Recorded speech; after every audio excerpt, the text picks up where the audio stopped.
तबाहकुन कार्रवाई से पहले ईरान के पास आखिरी मौका है। ट्रंप की जानिब से ईरान को बड़ी धमकी, और इस धमकी के जवाब में ईरान की जानिब से भी दो टोक पैगाम दिया गया है। ईरान की जानिब से क्या कहा गया और क्या वाकई ट्रंप ईरान पर कोई बड़ा हमला करने जा रहे हैं, इस बारे में आमिर रज़ा से बात करते हैं। आमिर भाई, धमकियाँ तो खैर वो रोज़ देता है, इस दफ़ा तो कह रहा है कि जनाब ये आखिरी मौका है ईरान के पास तबाहकुन कार्रवाई से पहले। ईरान मुज़ाकरात की टेबल पर आ जाए, बात कर ले, हमारी बात मान ले। लेकिन ईरान की जानिब से भी एक अहम पैगाम दिया गया है। क्या मामलात हो रहे हैं, क्या बातें हो रही हैं? देखिए, पहली बात तो यह है कि 28 फरवरी के बाद से अब तक कोई 4-5 मरतबा ये आखिरी मौका है। बिल्कुल ऐसे ही है। और ये हर मरतबा ये आखिरी मौका ही होता है। 11 मार्च को भी आखिरी मौका था, फिर उसके बाद इन्होंने अप्रैल के अंदर भी आखिरी मौका दिया, फिर उसके बाद इन्होंने मई में आखिरी मौका दिया, फिर जून में आखिरी मौका आया, और 4 मौके वो देने के बाद अब जुलाई के अंदर जो है, अगस्त के अंदर जो है, इन्होंने फिर आखिरी मौका दे दिया है। असल में आखिरी मौके से मुराद इनकी ये है कि उनको तैयारी करने दी जाए, जो कि ईरान इनको करने नहीं दे रहा। मसला ये है कि इनके लिए ये बड़ा ज़रूरी है कि ईरान को बातों में उलझाकर ये उस पर बड़े हमले की तैयारी करें। ये मौका इनको मिला नहीं। जब भी इन्होंने जंग का आगाज़ किया, ईरान ने ऐसा मुंह तोड़ जवाब दिया कि इनको उसके बाद समझ नहीं आती है कि क्या किया जाए। 3-4 दफ़ा तो तैयारियां कर चुका है जंग रोक के, और जंग रोक जब भी तैयारी उसने की है वो उसका उलट जवाब मिला। वो उसको मुंह तोड़ जवाब देते हैं। अब भी उन्होंने इसकी बयानबाजी का भी मुंह तोड़ जवाब दिया। इस्माइल बकाई ने बड़े वाज़िया और वाशगाफ अल्फाज में कहा। मोहसिन रज़ाई की खबर जो है वो भी सामने आई, और उन्होंने कहा कि हम कोई ऐसा ना इनके साथ मुज़ाकरात कर रहे हैं, ना इनको कोई रिक्वेस्ट की है। ये यकतरफ़ा मोहब्बत के पैगामात जो हैं ये डोनाल्ड ट्रंप ही दे सकते हैं, और वही देते हैं। वो एक लम्हे में ये पैगाम दे रहे होते हैं कि मुज़ाकरात के लिए मुझे कहा जा रहा है, तो मैं मुज़ाकरात इनके साथ कर रहा हूँ।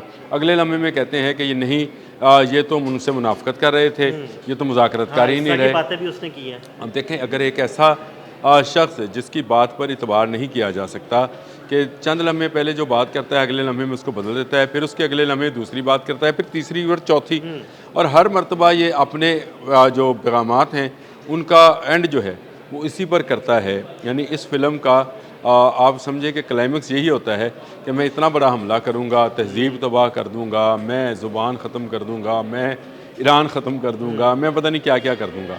लेकिन इसके बावजूद आज भी आबने हरमज़ ईरान के पास है। बिल्कुल ऐसे ही। आज भी उसके 1 इंच ज़मीन और उसके किसी जजीरे पर अमेरिकन कब्ज़ा नहीं है।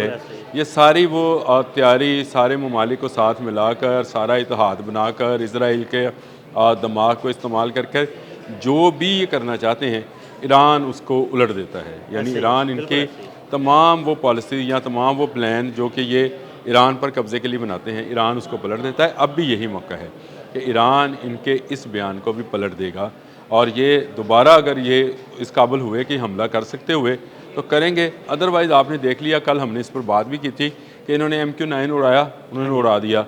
इसका मतलब ये है कि वो पूरी तैयारी में हैं, और वो आने वाले दिनों में इनको बड़े सरप्राइज़ दे सकते हैं। यानी वो अमन के दिनों में भी जो है ना, वो अपनी पूरी तैयारी किए बैठे हैं, और पूरी आंखें उनकी खुली हुई हैं, और पूरी नज़रें उनकी आसमान और समंदर पे हैं। देखिए, इनकी तैयारी है चंद रोज़ की। ये चंद रोज़ की तैयारी करते हैं, उसके बाद हमला करते हैं, फिर जब मार खाते हैं फिर जंगबंदी कर देते हैं। ये इनका काम यही है। ये ईरान पर असल में दबाव बढ़ाना चाहते हैं। ईरान पर असल में ये चाहते हैं कि मुज़ाकरात के ज़रिए कब्ज़ा कर लिया जाए, जो कि मुमकिन नहीं है। कोई भी मुल्क सरेंडर नहीं करता है। वियतनाम जैसा छोटा मुल्क और अफ़गानिस्तान जैसा पसमानदा मुल्क भी जो है, वो दोनों जगह उन्होंने मार खाई, उन्होंने कब्ज़ा नहीं करने दिया। ये चले भी गए, रह भी लिया, फिर भी उसके बावजूद जाना पड़ा।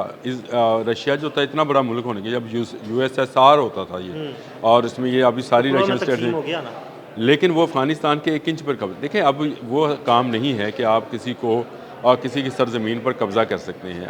आपने हरमज़ उसकी ज़मीन है, यानी उसका समंदर है, उसकी जगीर है ईरान की, और आज से नहीं है। ये खलीज फ़ारस कहलाती थी कल भी, और सदियों से उन्हीं के पास है।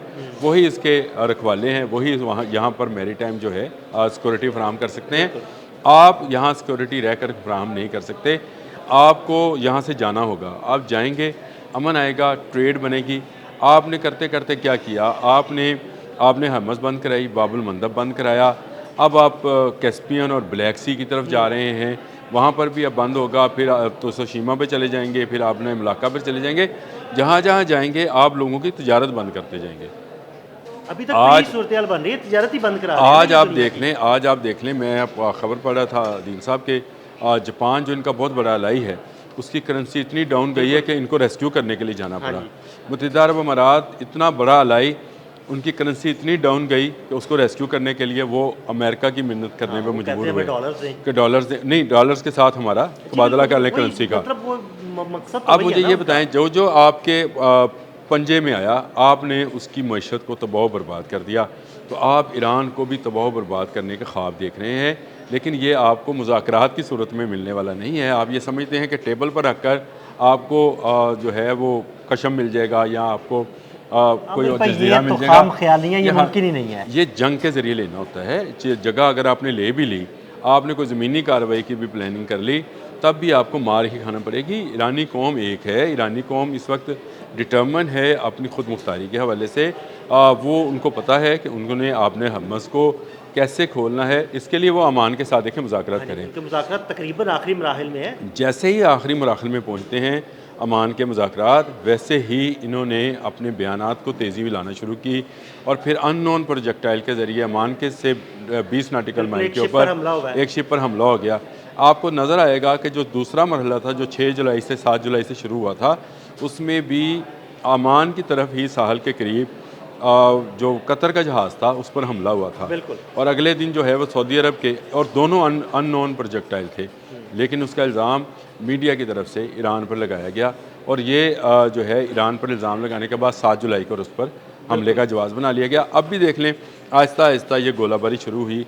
कल रात को भी एक ऑयल वेसल्स के ऊपर, यानी वो जो तेल बरदार जहाज़ है, उसके करीब भी मिसाइल या प्रोजेक्टाइल गिरने की इतला है। उसके बाद ये जो 20 नाटिकल माइल में सक़फ़ के नाम का इलाका है अमान का, वहाँ पर आपने हमस के करीब हमला हो गया।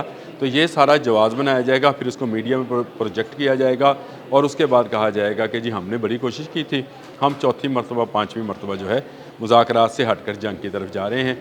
फिर मार खाएंगे, फिर भाग जाएंगे, फिर मुज़ाकरात की तरफ आएंगे। तो देखें, ये अमन इसी सूरत में मुमकिन है कि आप इसराइल को समझाएं, आप यहाँ से वापस जाएँ। आपने हमस, अमान और ईरान का मामला है, उन दोनों को मिल बैठकर इस मामले को हल करने दें।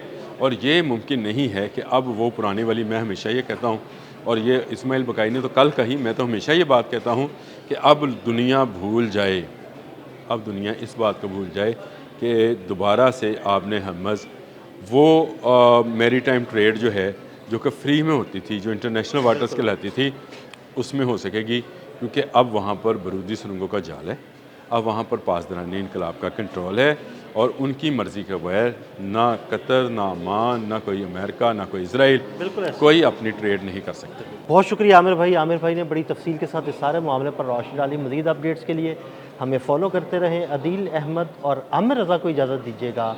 अल्लाह हाफ़िज़।